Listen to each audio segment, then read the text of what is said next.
सहनाववतु सहनौ भुनक्तु सह वीर्यं करवावहै तेजस्विनावधीतमस्तु मा विद्विषावहै। ओम शांति शांति शांति। हरि ओम श्री गुरुभ्यो नमः। हरि ओम। वसुदेवसुतं देवं कंसचाणूरमर्दनं देवकी परमानन्दं कृष्णं वन्दे जगद्गुरुं। શ્રીમદ ભગવદ્ ગીતા અધ્યાય 2 નું વિસ્તારથી આપણે વર્ણન કરવા, સમજવા, એના રહસ્યો સમજવા માટે આપણે ભેગા થયા છે ને એમાંના 3-4 વર્ગ દરમિયાન આપણે ગીતા રહસ્ય અને પહેલા અધ્યાયનું રહસ્ય સમજી ચૂક્યા. ટૂંકમાં પહેલા અધ્યાયમાં અર્જુન શોક વિવળ થઈ અને બે સેનાની વચ્ચે બેસી ગયો હથિયાર છોડીને. તો એના શોકનું કારણ શું હતું? તો કે એના શોકનું કારણ હતું સ્વજનાસક્તિ. એનો રથ બે સેનાની વચ્ચે આવ્યો અને એણે જોયું મારી સેનામાં પણ મારા સંબંધીઓ છે અને સામેની સેનામાં પણ મારા સંબંધીઓ છે. એટલે એને દુઃખ થયું અને યુદ્ધ કરવાનું છોડી દીધું. આ સ્વજનાસક્તિ કે સ્વજન મોહ, એ મોહથી માણસની પરિસ્થિતિ શું થાય એ આ અર્જુનને જોઈ લેવાનું. અર્જુન મોહને લીધે કર્તવ્યચ્યુત થઈ ગયો અને મરવા સુધી પણ તૈયાર થઈ ગયો. મોહ આટલો ડેન્જરસ છે. આપણે એક વર્ગમાં આમ તુરા મોહ વિશેનો વર્ગ હતો લોકડાઉન દરમિયાન અને એમાં સમજ્યા હતા આશા, આશાથી મનોરથ, મનોરથથી તૃષ્ણા, તૃષ્ણાથી રાગ વધી જાય અને રાગથી મોહ થઈ જાય તો માણસનું પતન થઈ જાય. એને સાચું શું ખોટું શું ખબર જ પડે નહીં. અર્જુનનો મોહ તેને કેવી રીતે નચાવી રહ્યો હતો? તો કે પહેલા રાજ્યનો મોહ હતો એટલે લડવા તૈયાર થયો. પછી સ્વજનનો મોહ હતો એટલે ભાગી જવા તૈયાર થયો. આ મોહ એને નચાવી રહ્યો હતો. તો હવે આ પહેલા અધ્યાયનું મુખ્ય રહસ્ય સમજવાની કોશિશ કરીએ કે શું આપણા જીવનમાં સમજવાની કોશિશ કરીએ. શું કર્મ કે કર્તવ્ય એ દુઃખનું કારણ છે? બધા લોકો કે અમારે કામનું બહુ દુઃખ હોય છે, આખો દિવસ કામ કરવું પડે, નવરાજ પડતા નથી, ક્યાં સત્સંગ કરીએ, ક્યાં ગીતા સમજીએ, ક્યાં ગીતા ભણીએ. તો શું આ કર્મ કે કર્તવ્ય એ દુઃખનું કારણ છે? ના, અજ્ઞાન જ દુઃખનું કારણ છે. તો અજ્ઞાન એટલે શું? તો કે અજ્ઞાન એટલે હું શરીર છું, હું ઇન્દ્રિય છું, હું મન છું એવું માનવું અને હું પરમાત્મા સ્વરૂપ છું એવું ન જાણવું, એને અજ્ઞાન કહેવાય. અને અજ્ઞાનથી કર્મ થતું હોય છે. પણ કર્મમાં દોષ દેખાય તો શું ખોટા છે દોષ ન જોવા? કારણ કે આપણે કર્મમાં દોષ જોઈએ એટલે કર્મ છોડી દઈએ છીએ.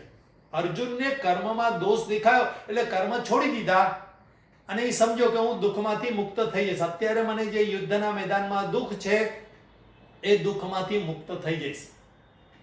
તો શું કર્મમાં દોષ જોવાથી કર્મ છોડી દઈએ છીએ તો કર્મમાં દોષ ન જોવા?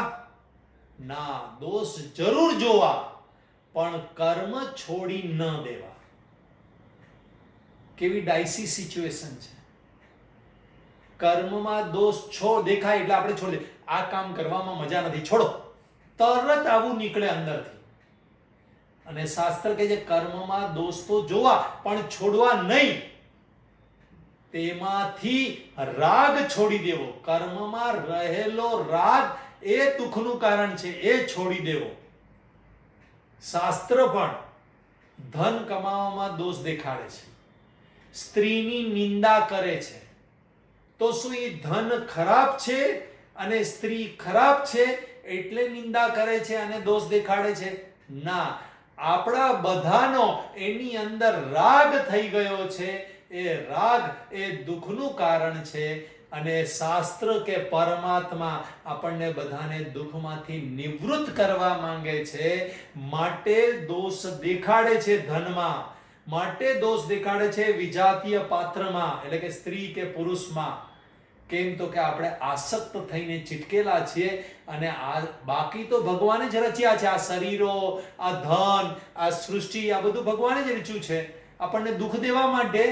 ના, આપણે ચીટકી જઈએ છે. મારું મારું કરે તે મરે અને તારું તારું કરે તે તરે.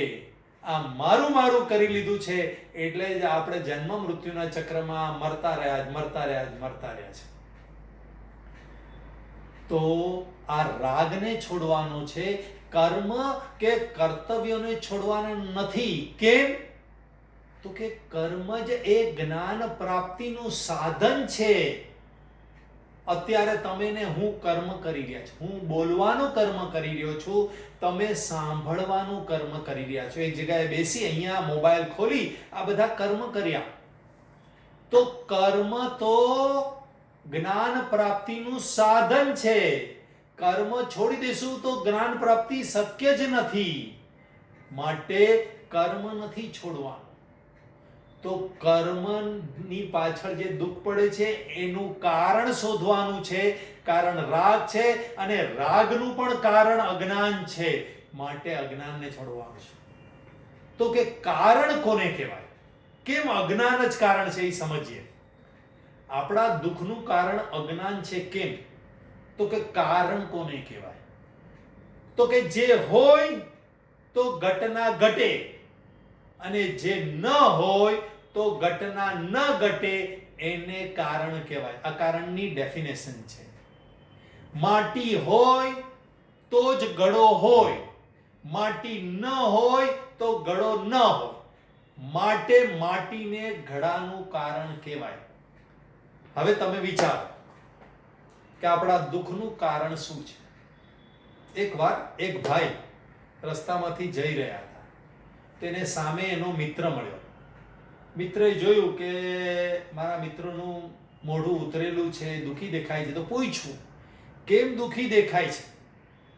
શું કરું, આજે માથું બહુ દુખે છે. એટલે મિત્રને થયું માથું દુખ્યું છે, 2-3 દિવસમાં મટી જશે અને સુખી થઈ જશે. અને વયા ગયા. આપણે કહીએ ને કેમ છે, મજામાં છે, કેમ કઈ દુઃખી દેખાય છે, એમ સહજતાથી પૂછીએ ને તો એ મિત્રએ પણ પૂછ્યું તો એટલે સામેવાળા એના મિત્રએ કીધું માથું દુખે છે. 2-3 દિવસ પછી પાછા મળ્યા. પાછા એના મોઢું ચડેલું છે. અને અમુક લોકો જોજો, તમે પણ આ આત્મનિરીક્ષણ કરજો, આખો દિવસ મોઢું ચડેલું હોય અમુક લોકો. પોતાનું નથી રહેતું ને, એ ધ્યાન આપજો. 2 દિવસ 3 દિવસ પછી પાછા મળ્યા અને પાછા એનું મોઢું ચડેલું હતું, દુઃખી હતા. એટલે પાછો ઓલો મિત્ર મળ્યો, કેમ ભાઈ, હજી માથું નથી ઉતર્યું? અરે ના યાર, માથું તો યાર ક્રોસીન લીધી એટલે મટી ગયું હતું, પરંતુ હવે ધંધામાં નુકસાની ગઈ આજે યાર, એટલે દુઃખી. એટલે મિત્રે કીધું હા, એના દુઃખનું કારણ, પહેલા દિવસે એવું વિચાર્યું એના દુઃખનું કારણ માથું દુખવાનું છે. હવે 3 દિવસ પછી મળ્યું તો અચ્છા, એના દુઃખનું કારણ ધંધામાં નુકસાની છે. 2-3 દિવસ પછી પાછો મિત્ર મળ્યો, પાછું એનું મોઢું ચડેલું હતું. કે શું યાર, હજી કઈ મેળ નથી પડ્યો?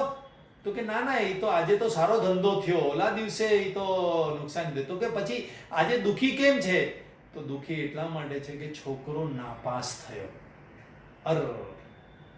મિત્રે વિચાર કર્યો કે આ દુઃખ, આમના દુઃખનું કારણ છોકરો નાપાસ થયો એ છે. પાછા ગયા. 3-4 દિવસ પછી પાછા મળ્યા, પાછું મોઢું ચડેલું હતું. મિત્ર કન્ફ્યુઝ છે યાર, કે આના યાર આને દુઃખ ઘડે ઘડે અલગ અલગ પ્રકારનું મળે છે, એટલે આને દુઃખ દૂર જ નથી થતું. તો પૂછ્યું કેમ ભાઈ, હજી એ તને છોકરાનું દુઃખ પકડી રાખ્યું છે? અરે ના યાર, હવે છોકરાનું દુઃખ શું પકડવાનું, એક દિવસ દુઃખી રહ્યા પછી શું યાર. તો આજે કેમ દુઃખી દેખાય? પત્ની સાથે ઝઘડો થયો યાર. હવે ઓલો મિત્ર વિચારવા લાગ્યો કે આના દુઃખનું કારણ શું છે? માથું છે, ધંધો છે, છોકરો છે કે પત્ની છે? આ કઈ ખબર નથી પડતી. દુઃખનું એક કારણ નથી મળતું. એક કારણ મળે તો દૂર કરી લઈએ ને, મુખ્ય કારણ મળે તો દૂર કરી ને. તો આ ભાઈના દુઃખનું સાચું કારણ શું હતું? આ બધા તો નિમિત્તો હતા. એક હોય નિમિત્ત અને એક હોય કારણ. આ બધા તો નિમિત્તો હતા. અને જગતમાં નિમિત્તોનો ટોટો નથી. નિમિત્તો ઓછા નથી. દુઃખને ઊભું કરનારા નિમિત્તો ઓછા નથી. પરંતુ દુઃખનું કારણ શું હતું?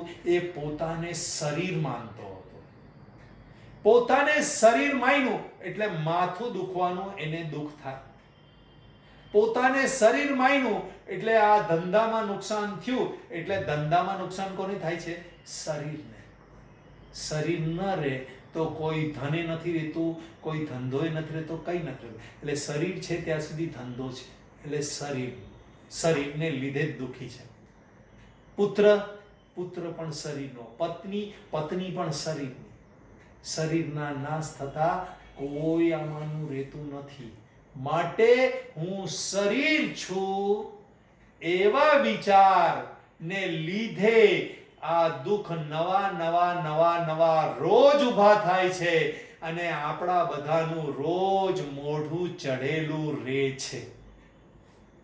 માટે રોજ નવા દુઃખથી દૂર થવું હોય તો એક બેઝિક કારણ. હવે ધારો કે એ વ્યક્તિ સમજી લે કે હું શરીર નથી, આ શરીર હું નથી, બરાબર છે? તો માથું દુખવાનું, અરે પણ માથું એ હું નથી, પતી ગયું. માથું દુખવાનું દુઃખ એને અનુભવાય ખરા, પણ એ દુઃખ એને મનમાં ન લાગે. ધંધાનું શરીર છે, ધંધાથી ધન કમાશું એ શરીર માટે છે. પુત્ર શરીરનો છે, પત્ની શરીરની. એકવાર એને નક્કી કર્યું હું શરીર નથી, તો પુત્રનું એ દુઃખ નહીં, પત્નીનું એ દુઃખ નહીં, ધંધાનું એ દુઃખ નહીં, અને શરીરની તંદુરસ્તીનું પણ દુઃખ નથી રહેતું. હું જેટલું બોલું છું એટલું સહેલું નથી, પણ સત્ય આ જ છે.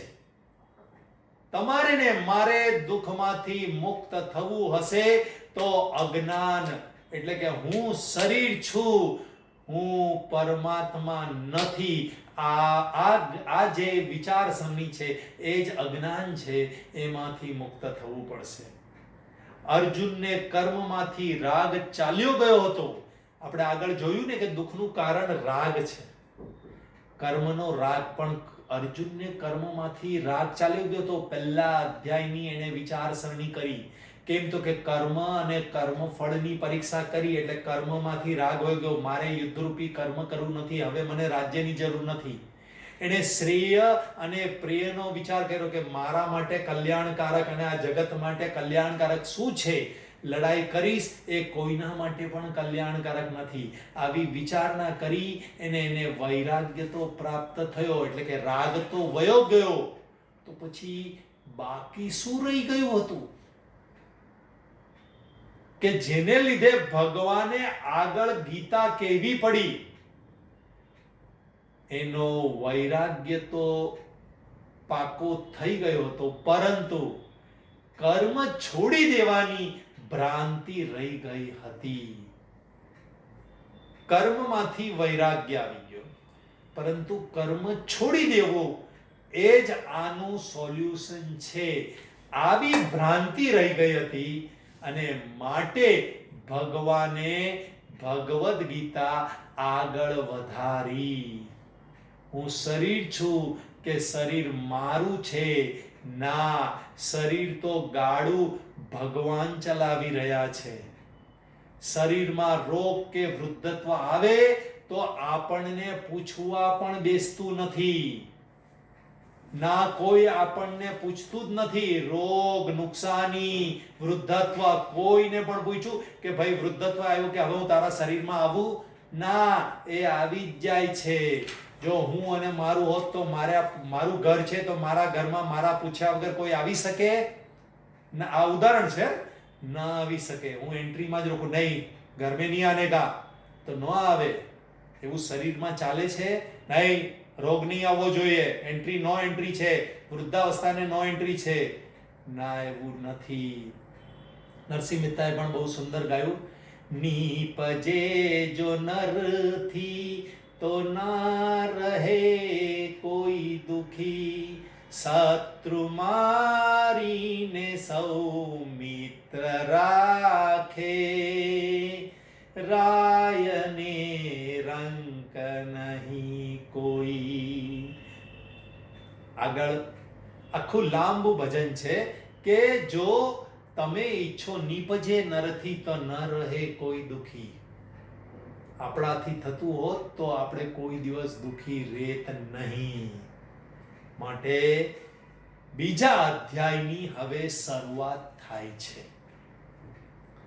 ફરીથી એકવાર પહેલા અધ્યાયમાં શ્રેય અને પ્રેમી અને કર્મને કર્મફળની પરીક્ષા થઈ, એનાથી વૈરાગ્ય પ્રાપ્ત થયો. પણ વૈરાગ્ય પ્રાપ્ત થયા તો હજી એક દોષ રહી ગયો કે કર્મથી છૂટી જવું. કર્મમાંથી રાગ વયો ગયો, વૈરાગ્ય થયો, પણ કર્મ નહીં કરવું એવી ભ્રાંતિ રહી ગઈ. અને એ ભ્રાંતિના નિવારણ માટે જ્ઞાન એક જ રસ્તો છે. ઘણીવાર હું ઉદાહરણ આપું છું કે ભ્રાંતિ થઈ જાય કે મારા ચશ્મા ક્યાં છે, તો એક જ રસ્તો છે, તારા માથા પર છે. આ જ્ઞાન જ આપવું પડે. અને માટે ભગવાન આગળ અર્જુન સાથે વાતો ચીતો ચાલુ રાખે છે. ભગવાન હજી કઈ બોલતા નથી, સાંભળવા તૈયાર છે. કોઈ વ્યક્તિ આમ કરીને સાંભળતું હોય, તમે 5:30 પછી પણ સાંભળવા તૈયાર હોય તો મારું બોલવાનું ચાલુ રહે. એટલે અર્જુન બીજા અધ્યાયમાં હવે સ્પષ્ટ જ્ઞાન મેળવવા માંગે છે, અને માટે જ બીજા અધ્યાયનું નામ છે સાંખ્ય યોગ. આ બીજા અધ્યાયનું નામ સાંખ્ય યોગ કેમ છે? સાંખ્યનો અર્થ થાય છે સમ્યક ખ્યાયતે ઇતિ સાંખ્ય. સમ્યક એટલે સારી રીતે, આખ્યાયતે એટલે આખ્યાન કરવું, એટલે કે વ્યાખ્યા કરવી. વ્યાખ્યા શબ્દ પર, આખ્યા પરથી વ્યાખ્યા શબ્દ આવે છે. આખ્યાન આવે, વ્યાખ્યા આવે. સારી રીતે વ્યાખ્યા કરીને સમજાવવું એને સાંખ્ય કહેવાય. એટલે કે આત્મ સ્વરૂપનું સાચું અને સારી રીતે વ્યાખ્યા કરીને જ્ઞાન આપવું એને સાંખ્ય કહેવાય. અને યોગ એટલે આ વ્યાખ્યાથી પરમાત્માની પ્રાપ્તિ થાય એને સાંખ્ય યોગ કહેવાય. આ બીજા અધ્યાયનું નામ છે સાંખ્ય યોગ. તો આ બીજા અધ્યાયની અંદર ભગવાન બધી જ વસ્તુની સ્પષ્ટ વ્યાખ્યા કરે છે. સત, અસત, દેહ, દેહી વગેરે વગેરે આવશે, ઘણું બધું આવશે. કર્મ, કર્મફળ, સ્થિતપ્રજ્ઞ, આવું ઘણું બધું આવે છે. એની સ્પષ્ટ વ્યાખ્યા કરે છે, અને માટે એનું નામ સાંખ્ય યોગ છે. આ અધ્યાયમાં શું આવવાનું છે? તો 6 ટોપિક આ અધ્યાયની અંદર છે. પહેલું આવશે અધિકારીત્વ. તમારે ને મારે જ્ઞાન મેળવવું હોય, અથવા તો જ્ઞાનને ઉતારવું હોય, અથવા ઉતરે એવું ઈચ્છતા હોવ, તો પહેલું અધિકારીત્વ પ્રાપ્ત કરવું પડશે. 8 શ્લોક સુધી અધિકારીત્વ પ્રાપ્ત કરે છે. એટલે 10 શ્લોકમાં 8 શ્લોક સુધી અર્જુન બોલે છે, 9મો ને 10મો શ્લોક એ સંજય બોલે છે. એટલે 1 થી 10 શ્લોક લો અથવા 8 શ્લોક સુધી અધિકારીત્વનું વર્ણન આવે છે. પછી આવે છે બીજું જ્ઞાન. માણસ જ્યારે અધિકારીત્વ પ્રાપ્ત થાય એટલે શાસ્ત્રની પ્રણાલી છે સીધું જ્ઞાન આપવાનું. કોઈને ઓછા સમજવાના નહીં, નહીં યાર આ લોકો લાયક હશે કે નહીં, અને જ્ઞાન ઉતરશે કે નહીં. નહીં, જ્ઞાન પહેલા આપી દેવાનું પૂરું. આપણે કહીએ ને છોકરાને, જો બેટા 90% તો લાવવાના તારે, આ પહેલા જ્ઞાન આપી દઈએ. ઉદ્દેશ્ય, ધ્યેય, લક્ષ્ય, જ્ઞાન વગેરે વગેરે. આ એપ્રોક્સિમેટલી આ અધ્યાયમાં સમાનાર્થી શબ્દ થાય, આ બધાનો અર્થ પણ આવશે. જ્ઞાન આપી દેવાનું. ત્રીજો ટોપિક થાય છે કર્તવ્ય, અને એ ચાલુ થાય છે એટલે કે જ્ઞાન 11મા શ્લોકથી 30 શ્લોક સુધી જ્ઞાન આપે છે ભગવાન. પછી ત્રીજું આવે છે વર્ણન કર્તવ્યનું. 31મા શ્લોકથી 38મા શ્લોક સુધી કર્તવ્યનું વર્ણન કરે છે. જ્ઞાન આપ્યા પછી કર્મ છોડવાના નથી. બહુ વિસ્તારથી ચર્ચા આગળ કરી ચૂક્યા છે, એટલે હવે તમારો પાયો પાકો થઈ ગયો છે કે કર્મ તો કોઈ હિસાબે મરો નહીં ત્યાં સુધી છોડવાનું નથી. અને રડતા રડતા કરવાનું નથી, હું તો લાકડામાં જઈશ ત્યારે મારું કામકાજ પતશે. આવા ખોટા રોદડા પણ નહીં જોવાના. કારણ શું? શાસ્ત્રે જ કીધું છે લાકડામાં ન જાઓ ત્યાં સુધી કર્મ કરતા રહેવાનું. તો હવે પ્રેમથી કરો કે મારે કર્તવ્ય છોડવાનું જ નથી. બહેનોએ રસોડું છોડવાનું જ નહીં, અને ભાઈઓએ એના જે ધન પ્રાપ્તિના કે પરિવારની સુખાકારીના કે પરિવારના જીવન નિર્વાહના કર્મો છોડવાના જ નથી. એની સગવડ કરી લીધી હોય તો પછી બીજા ઉત્તર ઉચ્ચતમ કર્મો કરો. ધારો કે બહેનો અને ભાઈઓએ પોતાના કર્તવ્ય કર્મો, ઘણીવાર એવું હોય ને ઓફિસમાં પણ જો ફટાફટ કામ કરી લે, પછી બીજાને મદદરૂપ કરે, સેવા કરવાના કામો કરે, તો એ કરી શકાય. ધારો કે કોઈ ભાઈઓએ કમાણી કરી લીધી, મારા છોકરાઓને જિંદગીભર તકલીફ નહીં પડે, મારી પત્નીને કોઈની પાસે હાથ લાંબો નહીં કરવો પડે, તો એને કર્તવ્ય હવે એનું બદલાઈ જાય છે. એ વાનપ્રસ્થમાં આવી ગયો. પછી કોઈ વ્યક્તિ 40 વર્ષે પણ વાનપ્રસ્થમાં આવી જાય, કોઈ 45 વર્ષે પણ આવી જાય, તો વાનપ્રસ્થનું કર્તવ્ય બદલાઈ જાય છે. હવે જ્ઞાન મેળવવું, જ્ઞાન આપવું, એટલે કે ગીતા ભણાવવી બધાને, આ એમનું કર્તવ્ય બની જાય છે. કોઈનો વાનપ્રસ્થ 30 વર્ષની ઉંમરે, નસીબદારો એનો 30 વર્ષની ઉંમરે ચાલુ થાય, અને હિયા જેવાનો 14 વર્ષની ઉંમરે પણ વાનપ્રસ્થ ચાલુ થઈ જાય. વાનપ્રસ્થનું કર્તવ્ય છે બીજાને ગીતા કે શાસ્ત્ર ભણાવવા. એટલે એવું જરૂરી નથી કે તમે ઝડપથી કાર્ય કરી લો તમારા. હવે ધારો કે કોઈ છોકરી ફટાફટ ભણી લેતી હોય તો પછી બીજાને ભણાવવાનું પણ કાર્ય કરી શકે. એટલે ઘણા હોશિયારો ફટાફટ બધા કર્તવ્ય કરે, સેવાના કામો પણ સાથે સાથે કરતા હોય. એટલે કર્તવ્ય વિશેનું જ્ઞાન આપશે. ત્રીજું એ આવે છે 31 થી 38મા શ્લોક સુધી. ચોથી વાત આવે છે કર્મયોગ. કર્તવ્યનું જ્ઞાન આપી દીધું, પરંતુ કર્તવ્ય કેવી રીતે કરવાનું એ પણ જણાવવું પડે. અને કર્મયોગનો વિષય આવે છે 39 થી 53 શ્લોક સુધી. આ કર્મયોગનો વિષય આવે છે. હવે અહીંયા ઘડી આ ઉપદેશ પૂરો થઈ ગયો. કયો કયો ઉપદેશ આપ્યો? તો કે અધિકારી કોણ છે, એટલે આપણે અધિકારીત્વ પ્રાપ્ત કરવાનું. પછી જ્ઞાન આપ્યું, તો કે અજ્ઞાનની નિવૃત્તિ કરવાની છે તો જ મોક્ષ પ્રાપ્ત થાય, એટલે જ્ઞાન આપી દીધું. તો જ્ઞાન આપી દો તો ભ્રાંતિ થાય કે કામ છોડો, કર્મ છોડો, તો કે નહીં, કર્તવ્ય તો કરવાનું છે. અને ચોથું, કર્તવ્ય કેવી રીતે કરવાનું? કર્મયોગની ભાવનાથી. પૂરું થઈ ગયું. જ્ઞાન, કર્મ, બેલેન્સિંગ બધું પૂરું થઈ ગયું. હવે આવે છે કે આવું કરનાર કોઈ છે ખરા? બેલેન્સ કરીને જીવનાર છે ખરા? કે જો ઘણીવાર આપણને કોઈ એક્સપ્લેન કરે કે ભાઈ આકાશમાં આપણે આવી રીતે ઉડી શકીએ, તો આપણે પૂછીએ કોઈ માણસ આકાશમાં ઉડે છે, પહેલા દેખાડ. તે સમજાવી તો દીધું, મને સમજાઈ ગયું આવી રીતે આમ હોય ને તેમ હોય ને આવી રીતે આપણે આકાશમાં ઉડી શકીએ, પણ મને દેખાડ કોઈ ઉડે છે તો હું માનું. એવી રીતે હવે આવે છે જ્ઞાન નિષ્ઠા. એટલે કે 5મો વિષય આવે છે જ્ઞાન નિષ્ઠા અથવા તો સ્થિત પ્રજ્ઞ. એટલે કે આવો જ્ઞાનનિષ્ઠ જેણે કર્મ અને જ્ઞાનને બેલેન્સ કરી અને હવે જીવન જીવેલા છે, કર્મમાં પણ ચીટકતો નથી અને જ્ઞાન પ્રાપ્ત કરી લીધું છે અને એ જ્ઞાનમાં સ્થિતિ થઈ ગઈ છે, એવો પુરુષ કેવો હોય છે, જેથી હું એવો બન્યો કે નહીં એ ખબર પડે. અને માટે પાંચમો વિષય છે જ્ઞાન નિષ્ઠા, એટલે કે સ્થિતપ્રજ્ઞ કોણ છે એના વિશેનું, કેવો હોય છે એના વિશેનું વર્ણન છે. અને છેલ્લો ટોપિક છે છઠ્ઠો, અને એ છે 54 થી 71 શ્લોક સુધી આ સ્થિતપ્રજ્ઞનું વર્ણન આવે છે. અને છેલ્લો ટોપિક છે બ્રાહ્મી સ્થિતિની પ્રાપ્તિ. અને એ છેલ્લા શ્લોકમાં 72મા શ્લોકમાં છઠ્ઠો વિષય બ્રાહ્મી સ્થિતિની પ્રાપ્તિ.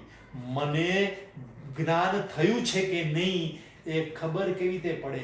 તો કે બ્રાહ્મી સ્થિતિ એટલે કે બ્રહ્મમાં સ્થિતિવાળા, એટલે કે પરમાત્માને પ્રાપ્ત કરેલા ની સ્થિતિ કેવી થઈ જાય એ વસ્તુનું વર્ણન આવે છે. આમ 6 વિષય આપણે આ બીજા અધ્યાયમાં ભણશું. પહેલો શ્લોક બીજા અધ્યાયનો બધા સાથે બોલશું. બીજો અધ્યાય. ઓમ શ્રી પરમાત્મને નમઃ. અથ દ્વિતીયોધ્યાય. સંજય ઉવાચ તંતથા કૃપયાવિષ્ટમ અશ્રુપૂર્ણાકુલેક્ષણમ વિસીદन्तમિદં વાક્યમ ઉવાચ મધુસૂદનઃ.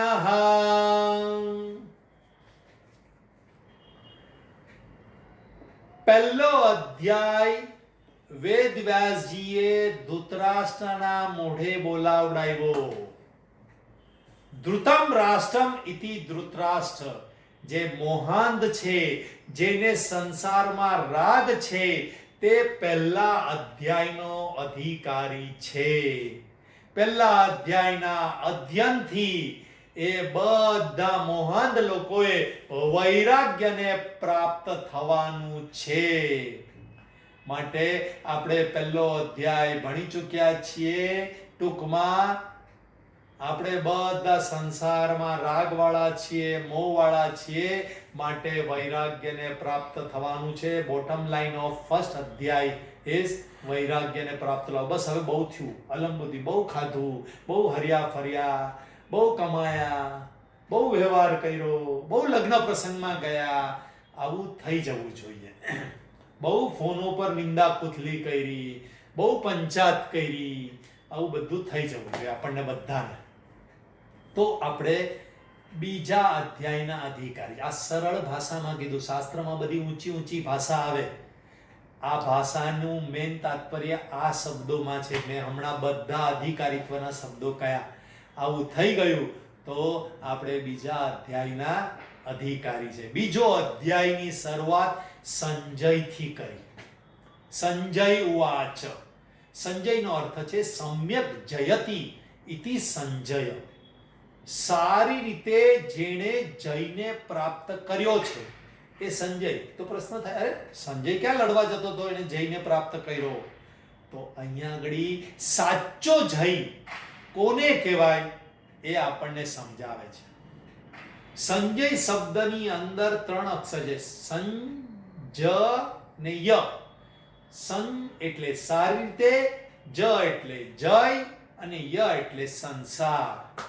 સંસારને સારી રીતે જીતી લીધો છે અથવા જીતવાની ઈચ્છા છે, એ જ આ બીજા અધ્યાયનો અધિકાર. બસ સંસાર પર વિજય પ્રાપ્ત કરી લ્યો. સંસારમાં ફસાઈ ગયા છે, સંસારના ગુલામ બની ગયા છે. એમાંથી હવે સંસાર મને ચીટકતો નથી, અડતો નથી, નડતો નથી. એનાથી અસંગ હું થઈ શકું છું. ને જે અસંગ થઈ ગયો એ વિજય પ્રાપ્ત કરી ગયો. એક સાધુની પણ વાર્તા છે. એક રાજા આવ્યા, સાધુને નમસ્કાર કર્યા. સાધુએ સામે નમસ્કાર કર્યા. આમ પણ રોજ તમે વાર્તા સાંભળો છો તો કદાચ એટલે જ મારા મોઢેથી ઓછી નીકળવા લાગી જ વાર્તા, કે હવે રોજ તો એક વાર્તા સ્પષ્ટ સાંભળે, પણ છતાંય આજે નીકળી છે. એટલે રાજાએ સાધુને નમસ્કાર કર્યા, એટલે સાધુએ રાજાને નમસ્કાર કર્યા. તો રાજા નવાઈ પામ્યો, ભાઈ તમે મને કેમ નમસ્કાર કરો? તો સાધુ કે તમે મને કેમ નમસ્કાર કર્યા? તો કે તમે સંસારને છોડ્યો છે એટલે જ તમને નમસ્કાર છે. તો રાજાને કીધું કે તમે પરમાત્માને છોડ્યા છે, હવે સંસાર કરતા પરમાત્મા શ્રેષ્ઠ નહીં, એટલે તમને વધારે નમસ્કાર. એટલે રાજા કે, એટલે પછી સાધુ બીજું, તમે કોણ છો? તો કે હું આ રાજ્યનો રાજા છું. તો કે હું આ સૃષ્ટિનો રાજા છું. તો રાજા કે આ પાગલ છે, પહેલા તો નમસ્કાર કર્યા ને પછી આવી રીતે રાજા છું એ કે છે. તો કે રાજા એટલે શું? તો કે હું આ બધા પર શાસન કરું છું, જેટલું મારું રાજ્ય છે એટલા પર હું શાસન કરું છું, એમાં મારો અધિકાર રહે છે, હું કોઈનો ગુલામ નથી. તો ઓલા સાધુ કે હું પણ કોઈનો ગુલામ નથી. આ આખા સંસારમાં એક વસ્તુ એવી નથી કે જેનો હું ગુલામ છું. તો હું રાજા બની ગયો. જે ગુલામ નો એ રાજા, બાકી બધી પ્રજા એટલે કે ગુલામ. તો હું સંસાર આખા જગતનો રાજા છું, કારણ મારે જગત પાસેથી કંઈ જોઈતું નથી. એ જ વ્યક્તિ રાજા છે, એણે જગતને જીતી લીધું છે. રાજા કોને કહેવાય? જેણે આ રાજ્યને જીતી લીધું એ રાજા કહેવાય ને. જેણે સંસારને જીતી લીધો, સંસાર પાસેથી કંઈ જોઈએ જ નહીં, કોઈનો ગુલામ જ નહીં, એ જ સંજય છે. સંસારને સારી રીતે જીતાય કેવી રીતે?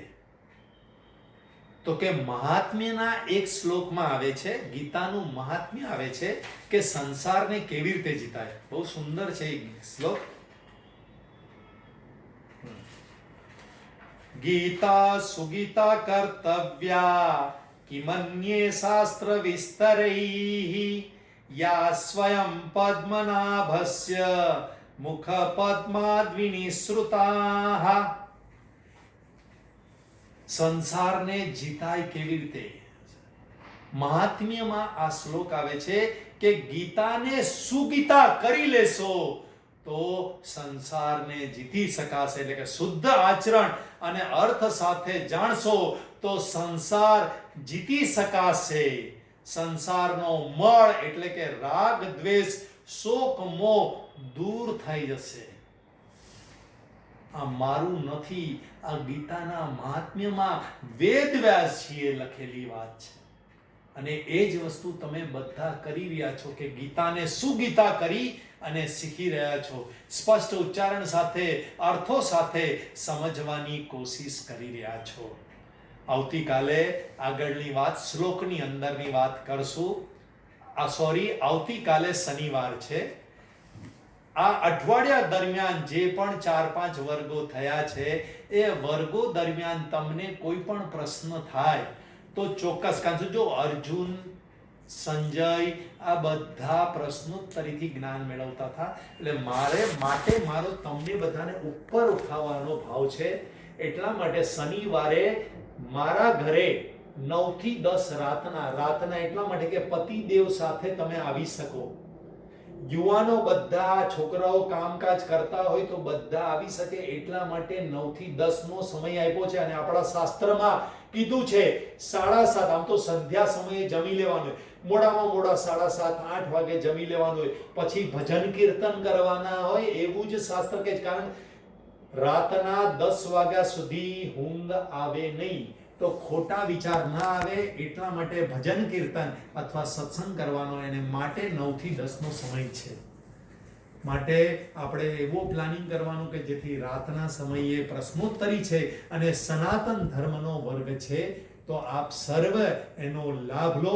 ખરેખર તમને બધાને જો રોજ સત્સંગ કરવાની આદત પડી હોય તો તમે બધા રોજ સત્સંગમાં ગમે ત્યાં પણ ચાલતો હશે પહોંચશો.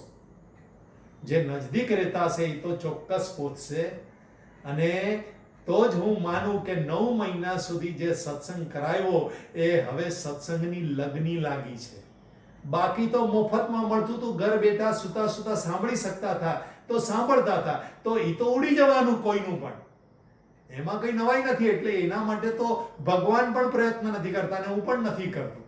માટે શનિવાર છે અને ખરેખર તમને બધાને લગની હોય કે નહીં આપણે સત્સંગ કરવો છે, તો ચોક્કસ તમે 9 વાગે મારા ઘરે, તમને બધાને આમંત્રણ છે. અને બીજું ઘણા બધાએ એમ કીધું કે દૂર રહીએ છીએ અમે, તો અમને તમારો સત્સંગ પ્રાપ્ત ન થાય, તો એટલા માટે જ આ યુવાનો શિબિરોનું આયોજન કરે છે, જેથી શિબિર દરમિયાન આ સંસારની મોહ માયા છોડી અને એક જગ્યાએ આનંદ સાથે, જ્ઞાન સાથે ગમ્મત થાય એટલા માટે થઈને શિબિરનું આયોજન થાય છે. એમાં 9 થી 10 કલાક આપણે સત્સંગ સાથે કરી અને પૂરો એક વિષયનું જ્ઞાન મેળવી શકીએ.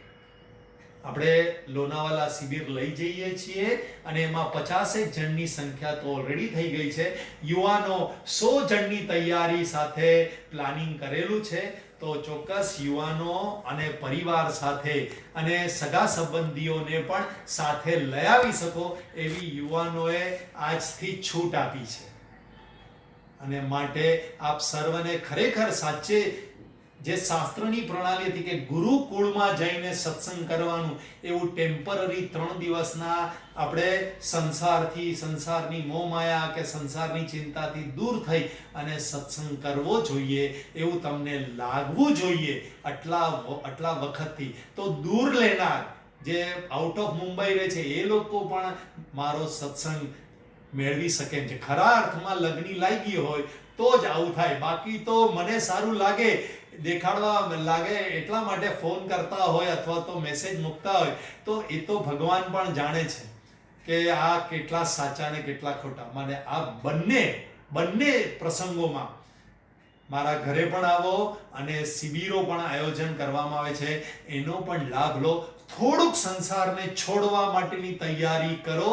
તમે સંસાર છોડ્યો 9 મહિના, પરંતુ જબરજસ્તીથી છોડાવવામાં આવ્યો તો બહાર જવાનું ને બધે હરવા ફરવાનું. હવે પ્રયત્નપૂર્વક તમે આ કોશિશ કરશો તો સફળતા જરૂર મળશે. ઓમ. પ્રાર્થના થઈ ગઈ ને?